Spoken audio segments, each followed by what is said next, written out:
Should we get started, do you think, Gwen? I think so. All right, well, welcome everybody, and thank you for attending what is the first of the instructor updates for MNCYN for the 8th edition of NRP. I see many familiar names in the participant list. For those of you who don't know me, I'm Kevin Coughlin. I'm one of the neonatologists here in London. I'm also one of the medical directors for MNCYN, Maternal Newborn Child and Youth Network. And I'm here primarily in that role, plus the fact that I am the Ontario Nunavut Provincial NRP Committee Chair and the Ontario representative on the National NRP Steering Committee. So we've been working over the last several years on the 8th edition NRP update, as we do every 6 years with a new NRP cycle. And things are obviously being done slightly differently this time around because of COVID and some restrictions, but also because the clinical changes in the NRP program 8th edition aren't drastic as they have been in the past. And so it was felt that the NRP instructor updates could easily be accomplished through a virtual media and an update. So welcome to those of you who have attended. This will serve as your required instructor update for maintaining your status as an NRP instructor in Ontario. I'm joined today by Gwen Peterek, who I'll let introduce herself, but many of you will know Gwen very well. Gwen? Hi, I'm Gwen Peterek. I am a perinatal nurse consultant with Maternal Newborn Child and Youth Network. And again, I've been involved with NRP for many, many years. So looking forward to sharing this new information with all of our instructors on the line today. And those of you in the Southwest region, I think probably know this, but Gwen and I are the instructor trainers for the Southwest. So if there are any questions related to either the new content, the new administrative procedure, teaching, etc., feel free to reach out to us. Many of you have our emails. If not, we can get them to you. So today's presentation is probably, well, is going to be very short. Gwen, if you want to move on to the objectives, we'll review the clinical changes in the 8th edition of NRP. The goal is to talk a little bit about the science behind that, but primarily just to make sure we're all on the same page with the 8th edition updates. We'll also review some of the administrative and educational changes behind the scenes, which may be causing more headache these days than the actual clinical changes. Many of you who are attending will have already watched the National Launch webinar. If you have not, that goes into a little bit more detail around the scientific changes and the ILCOR process around how the 8th edition came into being. And that is available on the CPS website. That is also a mandatory requirement for instructors to maintain their status, that you watch that archived video, again, available on the CPS NRP website. We'll talk a little bit about the return to the 2 types of NRP, so the essentials or the advanced, as part of the examination process. We'll talk about the new timeline for the exam and the availability for teaching the 8th edition. So typically, most of you who've been through a cycle before will recognize that there's usually about a 6-month window where 7th edition and the 8th edition would have overlapped. Unfortunately, because the exam provider is a new provider, it's no longer HealthStream. HealthStream has cut off access to the 7th edition exam December 31st. And so there is no real time lag for change to the 8th edition. Everything from January 1st on needs to be 8th edition NRP teaching and courses. There is an updated ISSA form, which we'll talk a little bit about as well. What to do for those of you who have courses booked in January. We'll make some suggestions based on what the CPS has recommended. And then we have some opportunity to talk about next steps and ask questions, which I think is probably the most important part of today's instructor update webinar, for us to hear from you as regional instructors around concerns you may have, questions you may have and thoughts you might have moving forward. So this summary table, again, available on the CPS NRP website, really talks about the significant practice changes in the 8th edition. As you see here, there aren't very many of them. If we look at it, the first big change is in that 4 pre-birth questions, where in the past we used to ask, how many gestations, or was this a multiple gestation? That was often information we generally knew in preparation anyway, and certainly didn't want to find out right at the time of delivery. It's also, so it's been changed, that's been removed because often that is known. And we've added the question, what is the cord management plan? Again, this focuses on the strong research and literature behind the fact that delayed cord clamping, particularly for babies born under 35, 36 weeks, has significant health benefits for the baby. So again, we recommend that in NRP, we focus on recognizing the importance of a cord management plan that includes delayed cord clamping for at least 45, if not 60 seconds, in the circumstances where the placenta is still functioning and we don't need immediate resuscitation. Obviously, if the baby needs immediate resuscitation after birth, in response to those questions, is the baby moving, is the baby breathing, is the baby crying, then our plan would be to cut the cord and move to the warmer still. We are not at this point in time recommending resuscitation while still attached to the cord. There are several research studies that are going on at the moment looking at the feasibility and the success of that strategy. So maybe in the 9th edition, we'll have some more recommendations around that.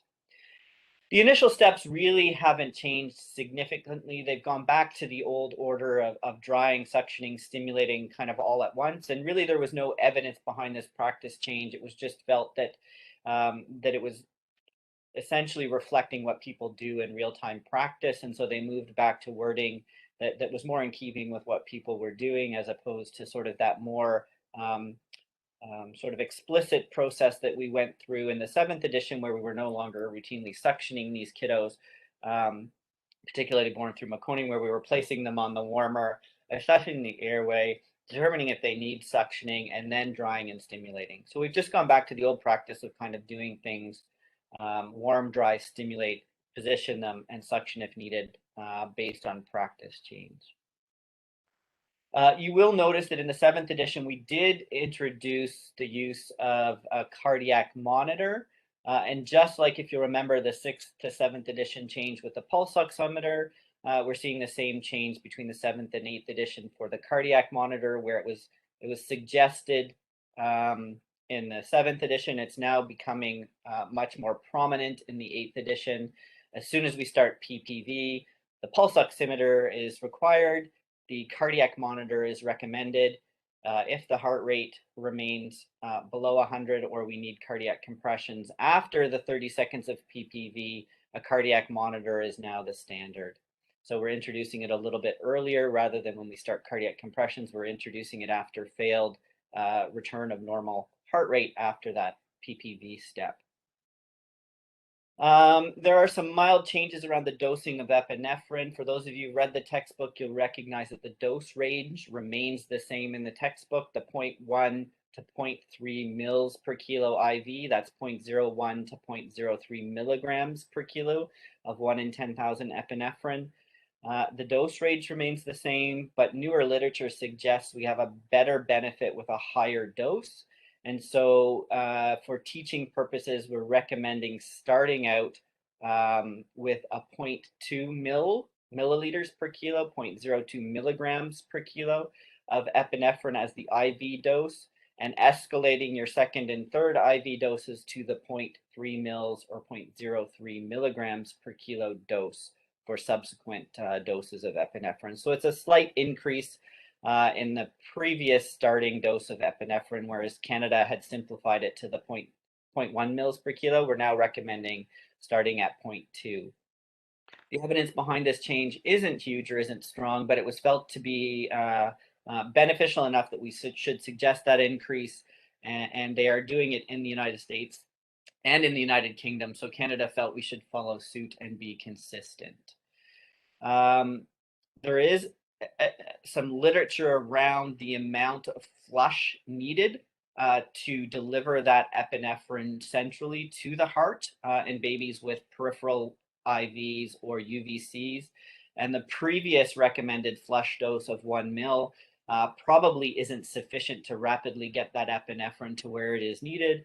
And so now there is a recommendation that when we deliver epinephrine through an intravenous, we flush that with 3 mils of saline, irrespective of the weight. So if this is a 500-gram baby versus a 3.5 kilo baby, the recommendation is flushing our epinephrine with 3 mils of normal saline. Excuse me.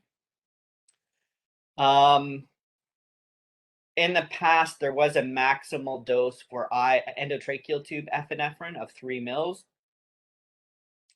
They've removed the maximum dose. The range for endotracheal epinephrine is still the 0.3 to 1 mils per kilo of 1 in 10,000. It's just that there's no longer a maximal dose that we're going to deliver. For most babies in the delivery room, it won't make a big difference. 3.5 mils in a 3 or 3.5 kilo baby probably doesn't make a huge difference. For those larger diabetic babies or large for gestational age babies, again, if your unit decides to do a maximum 3 mil endotracheal dose, you'll still be within the range of expected epinephrine to be delivered endotracheally. But you do have the option, if you have 5 mil syringes in your delivery room, of going higher than the 3 mil endotracheal dose.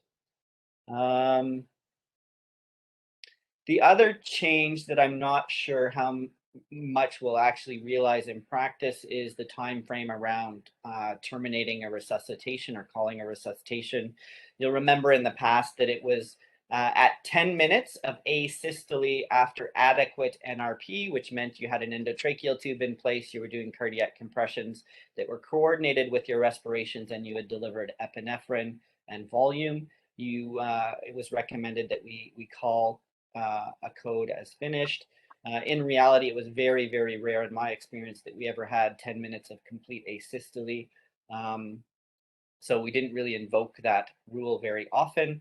The new rule, or the new recommendation rather, has changed to 20 minutes. So 20 minutes, if after 20 minutes of adequate an effective ventilation, adequate resuscitation, you have asystole, that's the recommended time frame for calling a code.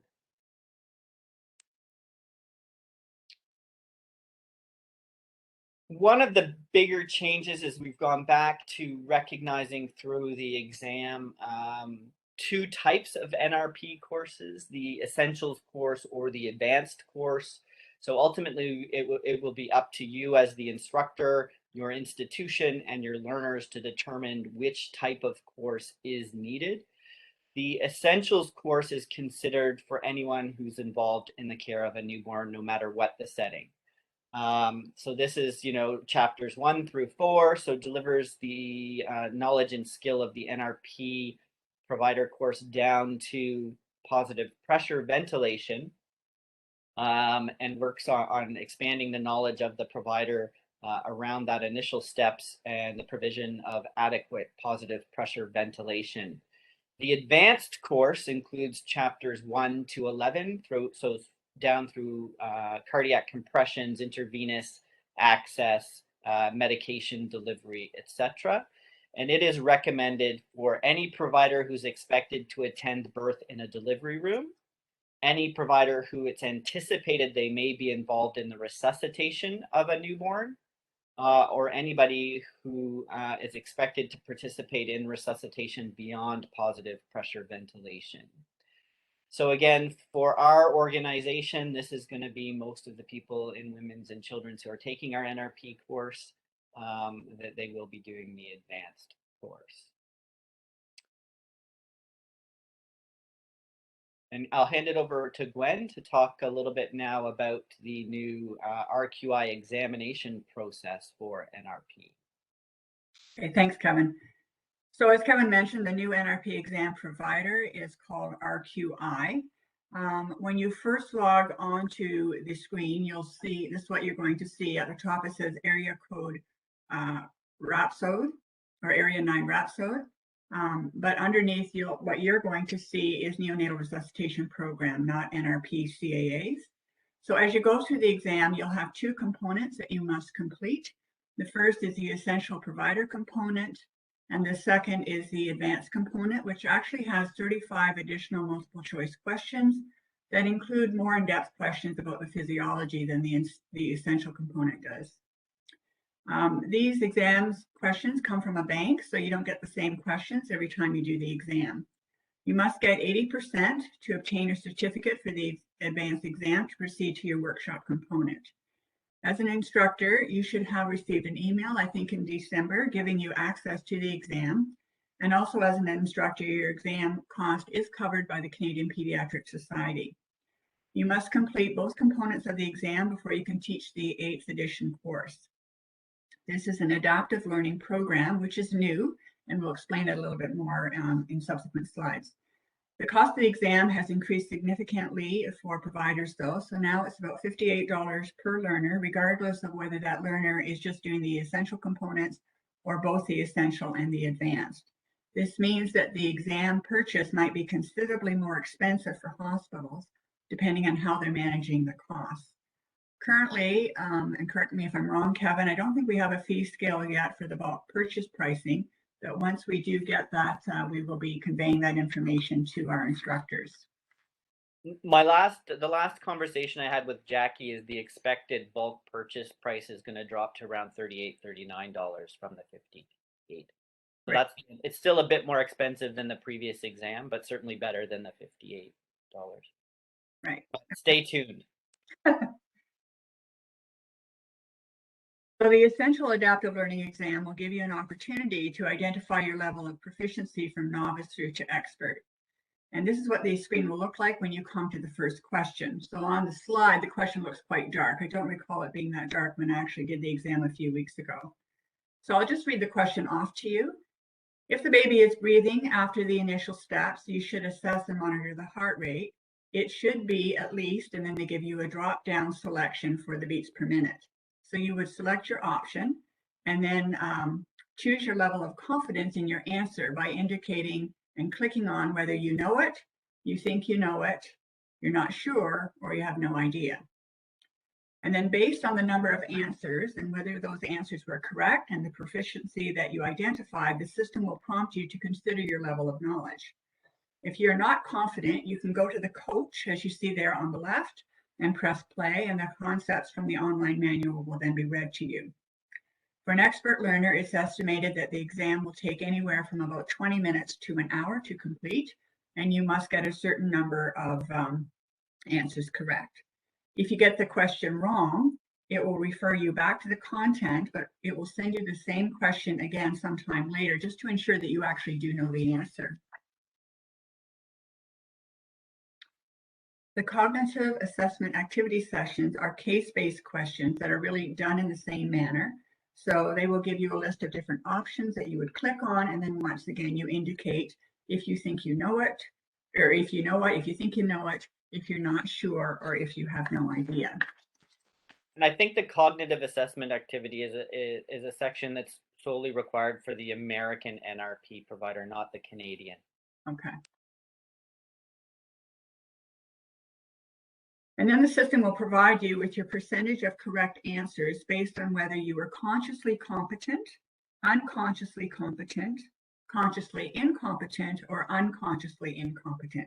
So for instance, it might tell you that 90% of the time you were consciously competent, meaning that you knew what you were doing and you were very aware of it.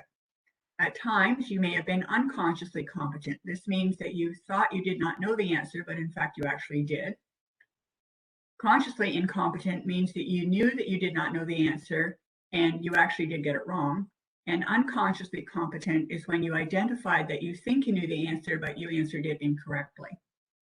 So the system will determine if you're at the level that you think you're at, depending on how you identified yourself in terms of competence and how you actually answered the questions. So it really is a very enlightening way to help you to understand the level that you're really at in terms of your knowledge base. As mentioned earlier, with the 8th edition NRP, There will be a return to the previous practice of providing 2 types of courses depending on the needs of the learner, either NRP Essentials or NRP Advanced. NRP Essentials will cover aspects of the resuscitation up to including PPV corrective steps, i.e. Mr. SOPA, and insertion of the laryngeal mask. So this, as Kevin said earlier, is lessons 1 to 4. And the NRP Advanced will incorporate further components of the algorithm, including endotracheal intubation, chest compressions, medications, etc. So really all the chapters 1 to 11.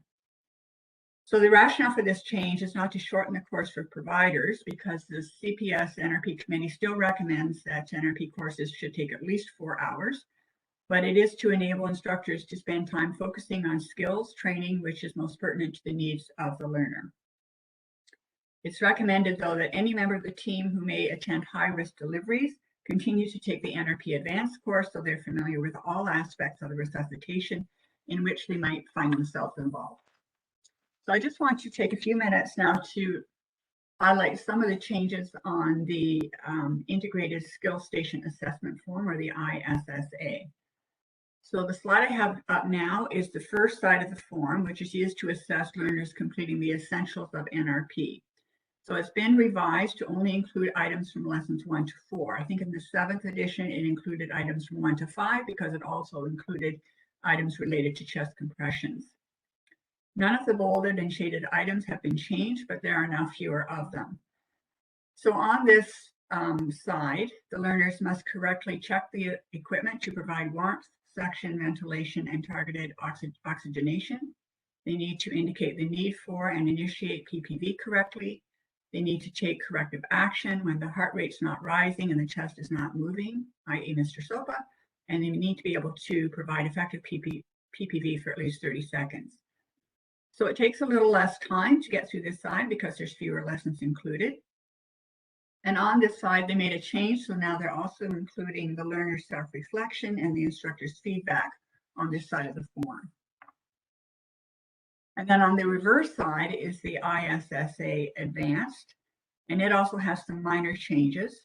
There was, I guess, some discussion as to whether to include increasing the oxygen to 100% when you initiate chest compressions, and as to whether or not that should be bolded and shaded, but the decision was made not to do that. I think they thought that clinically this is happening quite regularly. I'm sure many of you would agree with me, though, that when we do our NRP workshops, this is something that learners do tend to forget. So that this new advanced ISSA now includes a cardiac corrective actions, and they've identified that as the cardio-pneumonic. C stands for chest moving with each breath. A is airway secured. R is the rate of compression to ventilation is 3 to 1, with a depth of 1/3 of the anterior posterior diameter. And IO stands for inspired oxygen is turned up to 100%. So turning the oxygen up to 100% plus the pneumonic is now bolded on this part of the ISSA, which means that it's something that we really do want learners to focus on as they move through their ISSA. As before, learners can get bonus points depending on the scenario that you give to them if they correctly manage administration of volume expanders, or if they correctly are able to manage the care of the extreme preterm infant, the baby that has a pneumothorax, or the baby with a diaphragmatic hernia. Advanced learners should be able to correctly complete all 6 bolded and shaded items on both sides of the ISSA form, meaning that they're using the correct technique, they're doing it at the correct time and in the correct order. And they must achieve at least 83%, which I think is the same as it was last time, on all the items in order to pass. So there's significantly less space on the second side of the ISSA because we've taken up some space for the cardio-pneumonic. So there's less space here for the learner reflection and the instructor feedback. Just want to remind you that the ISSA is meant to be individualized for each learner. So each learner should be assessed at some point as the lead when completing the ISSA. And this tool will be available on the CPS NRP website, so you can download it along with the guidelines as to how to use it. So I hand it back over to you, Kevin. All right. So then the question that often came up at this point was, when will we as Canadian NRP instructors have access to the new online exam. As mentioned, RQI, this is their first navigation into Canada. They've been a US-based company, and so there were a bit of a problem around getting access to the Canadian system and Canadian bulk pricing, which doesn't seem to be a thing in the States. So the plan was to have instructors registered and active in the CPS database to have their online access to the exam December 6th. As many of you know, if you've tried, that wasn't necessarily the case. Through CPS Global or whatever it's called, I can't remember off the top of my head right now, we should now have access to set up our NRP Global CPS portfolio or portal, and then the exam should populate into that. I do know that there have been several instructors, myself included, who have done that step and have still not had access to the exam. And so there have been multiple calls to CPS. My hope is now that CPS has a life support coordinator who's doing NRP and ACORN, although today again is the first day of her new job, that process will get sorted out fairly quickly. If you log in through the email that you received from CPS to your NRP portal and do not have access to the exam, please reach out to that individual through the same NRP CPS email that we've used in the past. Give her a few days because, again, she's getting used to the job, and I'm sure she's being inundated because I hear through the NRP steering committee email threads that many of the steering committee members have still not had access to their exam. So it is a work in progress. It should be happening shortly now that there's a new administrator in the role. If you do have issues and haven't been able to get on, please connect with them. The delay really has been around getting RQI into the Canadian system, and we can advance the slide, Gwen, with the recognition that because of the way things work in Canada, the access to bulk pricing for institutions is essential to decrease the cost for exam provider or exam takers and institutions. And so the goal is to have RQI have a Canadian process in place through CPS for bulk purchasing of exam codes by organizations or institutions to decrease the individual cost of an exam. And the goal is to have that be live for February 1st. I have had no new updates on that time frame, so I'm assuming it's still a reasonable expectation that is when access to the exams for providers will become available. So for those of you who may have booked a workshop in January, what do you do? CPS is recommending, because there is no access to the 7th edition exam through HealthStream, HealthStream has committed to rolling those codes over, or RQI has committed to accepting those codes for the new exam. So if you have some bulk exam codes still in place with HealthStream, there should be a mechanism through which your organization can contact RQI and get those exam codes rolled over into 8th edition exams so you don't lose them. And then bulk purchasing through RQI should be available for your organization to access exam codes for your provider in the beginning of February. If you have a course already, so we're recommending you don't book courses in January if you haven't already. If you do have courses booked in January, the expectation is that you are teaching the 8th edition so that you as an NRP instructor have watched the national webinar, have attended an NRP instructor update webinar like this one, and have completed your 8th edition exam, that you teach NRP 8th edition, and that you hold your roster for your providers until they have completed the 8th edition exam in February, confirm that they successfully passed, and submit your roster at that point in time. So any courses taught in January, please hold your roster and submit once your providers have completed the 8th edition exam.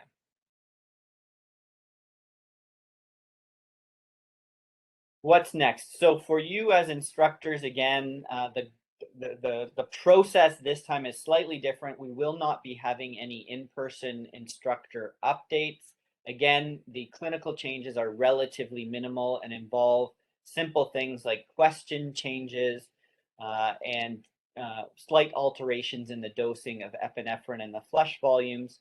The thought was that we could sufficiently meet instructor update needs through virtual means in the midst of COVID. And so this webinar, in addition to the CPS national webinar that goes a bit more into depth in the science behind the changes, serves as your instructor update. You are required to complete the 8th edition instructor exam through RQI. And then use the 8th edition ISSA assessment forms in your upcoming courses. And that will serve, of course, paying your fee every 3 years if this is the time for your fee renewal, but that will serve as your instructor update and renewal for this cycle. And I think that's really it for the 8th edition updates. And I think now we'll open it to the audience for participation in any questions you may have.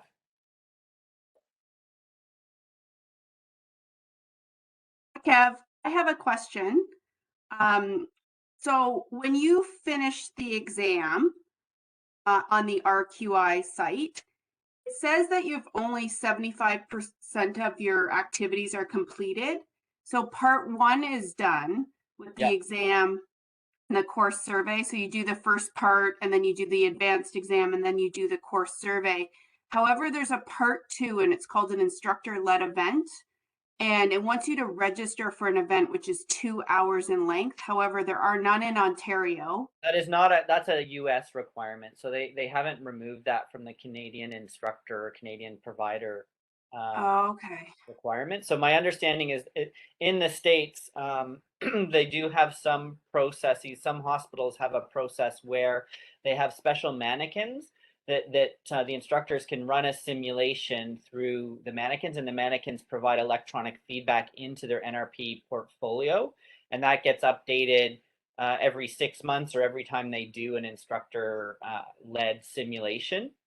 And so those events count as their learning opportunities as opposed to just the instructor, the courses. Whereas in Canada, we've maintained the NRP course as a requirement for renewal, provider renewal, instead of in the States, some organizations have access to this electronic simulation portal where they can do mock codes, etc., and that gets fed into their portfolio and maintains their provider status as opposed to a course every 2 years.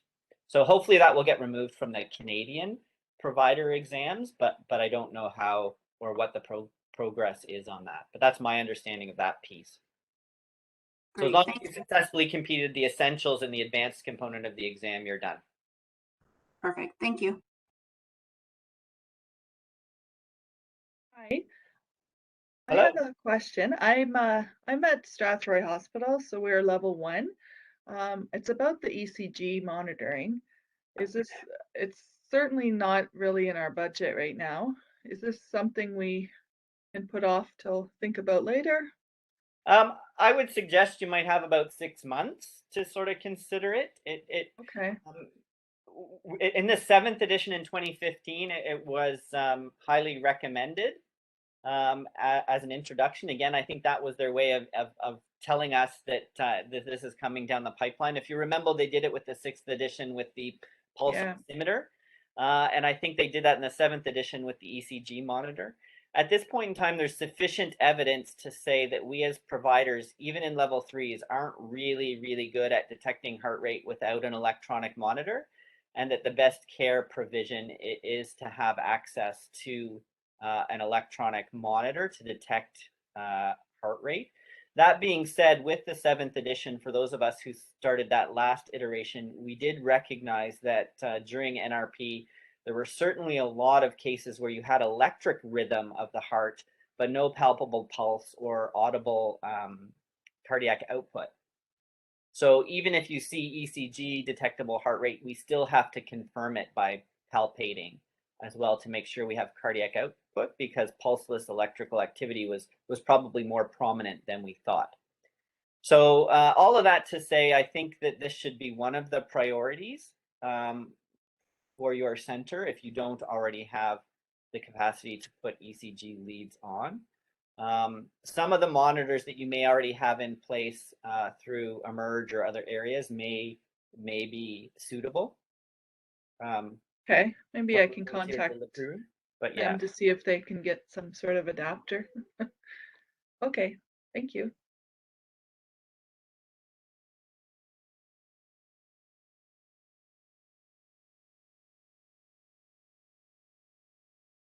Any other questions? Feel free to ask them verbally, or we can put them in the chat, whatever works for people.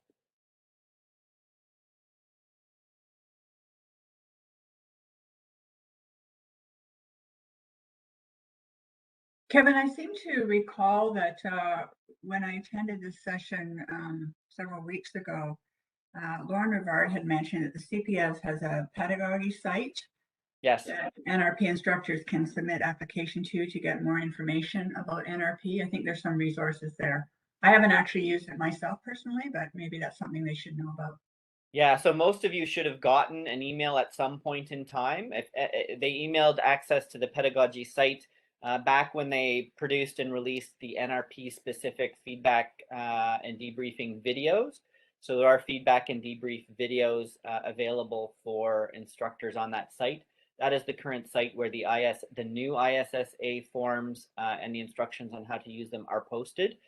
I've asked them, so I went in looking for it the other day because I couldn't remember my the access, and there's no link within the NRP website. So I've asked Jackie to prioritize posting a link to the pedagogy website within the NRP instructor portal. So hopefully that will be up and running. But in the meantime, if you're looking for those resources, email the NRP support at CPS. And they can provide you with the web link to the pedagogy website. Okay, thank you.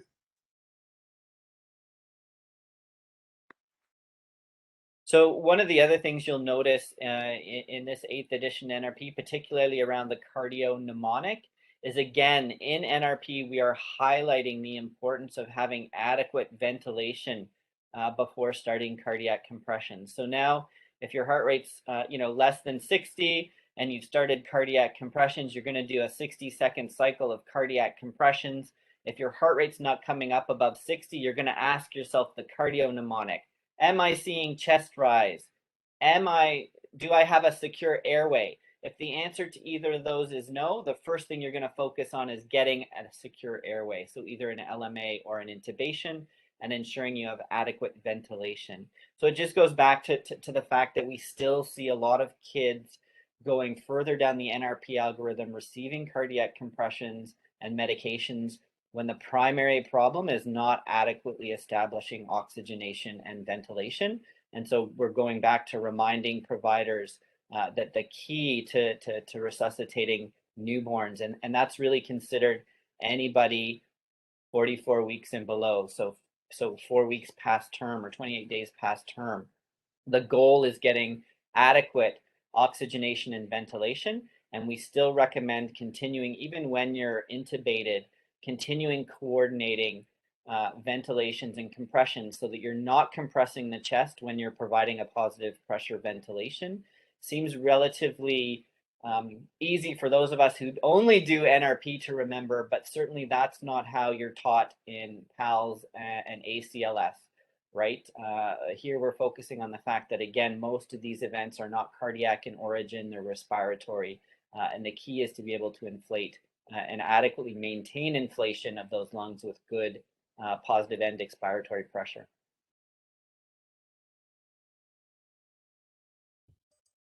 Hi, this is Jillian from Owen Sound. I'm just wondering about the essentials versus advanced.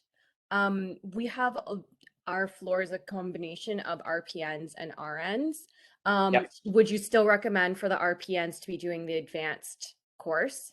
So I think it depends on what their role during your event may be. So for example, we on our mother baby unit, we have a combined RN, RPN. We only teach the advanced course here. And that decision was made purposefully because we may not expect the RPN to be doing compressions or doing anything, but she may, based on the time of night and how many people are around, maybe helping to drop medications, maybe helping to get flushes, maybe, you know, helping to prep a line or flush a line for us. And so the more that they know about how the algorithm works and runs, the easier it is for them to participate. Or they may be recording. The more they know, the easier it is to participate as part of the team. And so we, as you know, in the Women's and Children's program, will be teaching the advanced course only. Some centers where, you know what, it may be an outpatient clinic, and it's a, you know, they're seeing a 1-week-old or a 2-week-old, and they're only going to be doing PPV, and then Emerge is going to be coming in to do the rest of the code. It may be appropriate for that individual to only have the essentials course. So I think it's going to depend a bit on how you see utilizing your staff in different areas and where you think they're going to be expected to maybe participate as part of the NRP algorithm. Does that sort of make sense? Yeah, definitely, especially, well, we're a rural site, so knowing we're pulling from resources at all times sometimes, especially based on weather today, that kind of be like our circumstance. So no, that gives a lot of clarity. Thank you. And again, we may not expect them to do that routinely as part of the role, but the more they are able to sort of understand how it works, the better, the more comfortable they are in participating, and the easier it is for everybody to sort of speak the same language and expect the same things. So, Okay. you know, Thank we you. alter the expectations during the simulation events for them, and maybe not make them intubate or expect them to lead a whole code, but certainly participate within a role that might be reasonable in the middle of the night at January, in the middle of a snowstorm where help's going to be a ways away. Yeah, exactly. All right. Thank you.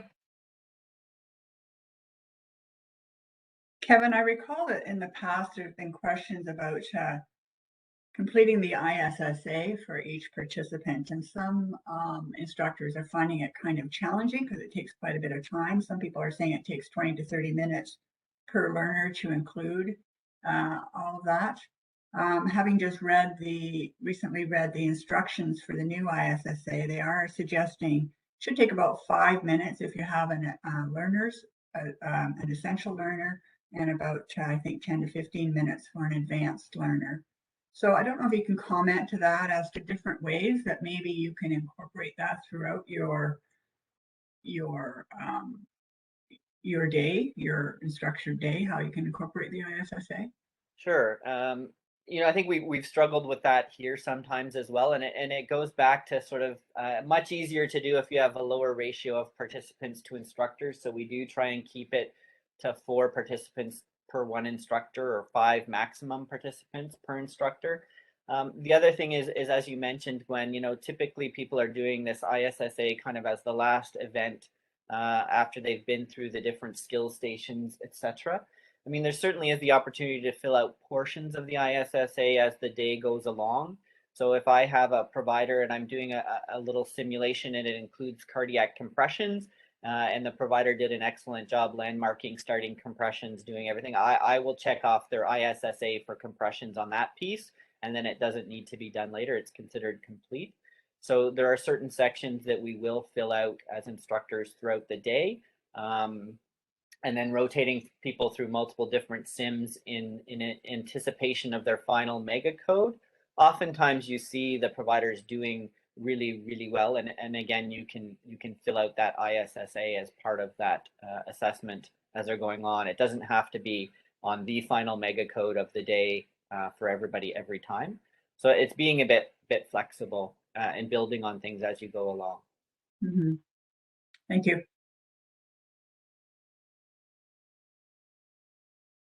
Are there any other questions at this point?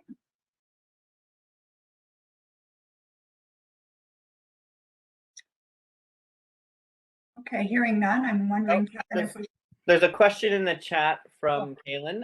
Kevin, regarding emergency departments, are you seeing that in general emergency nurses and physicians are being taught advanced, as there is a potential they will have to be part of the team?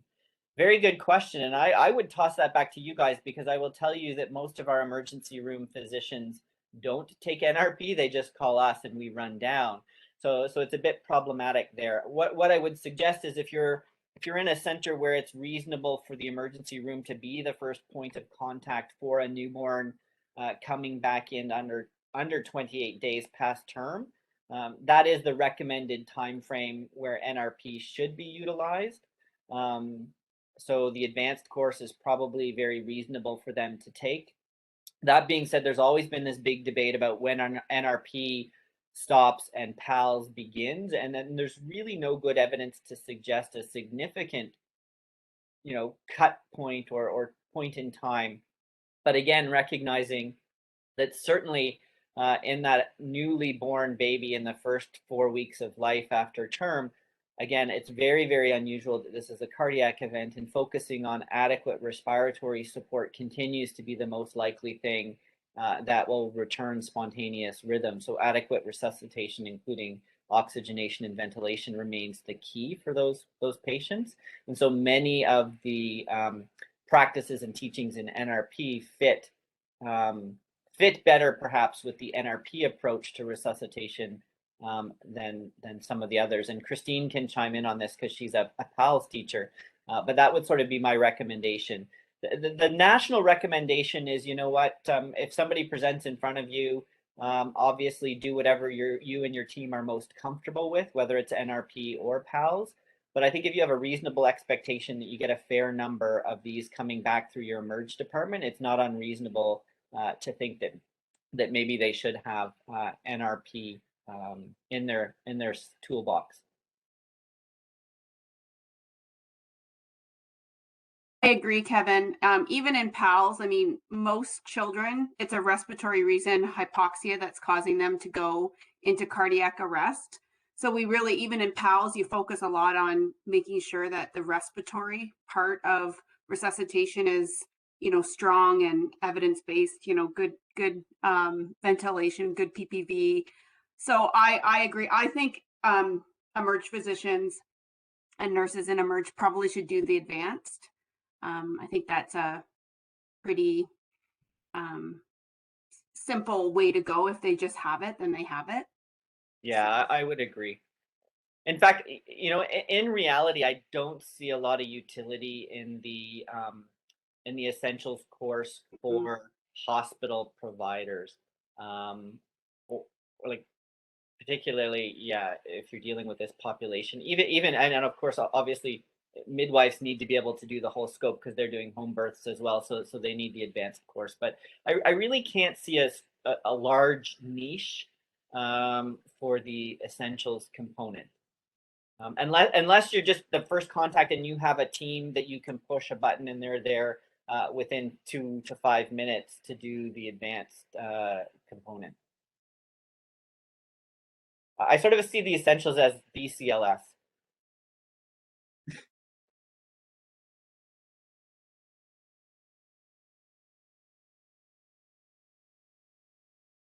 Any other questions?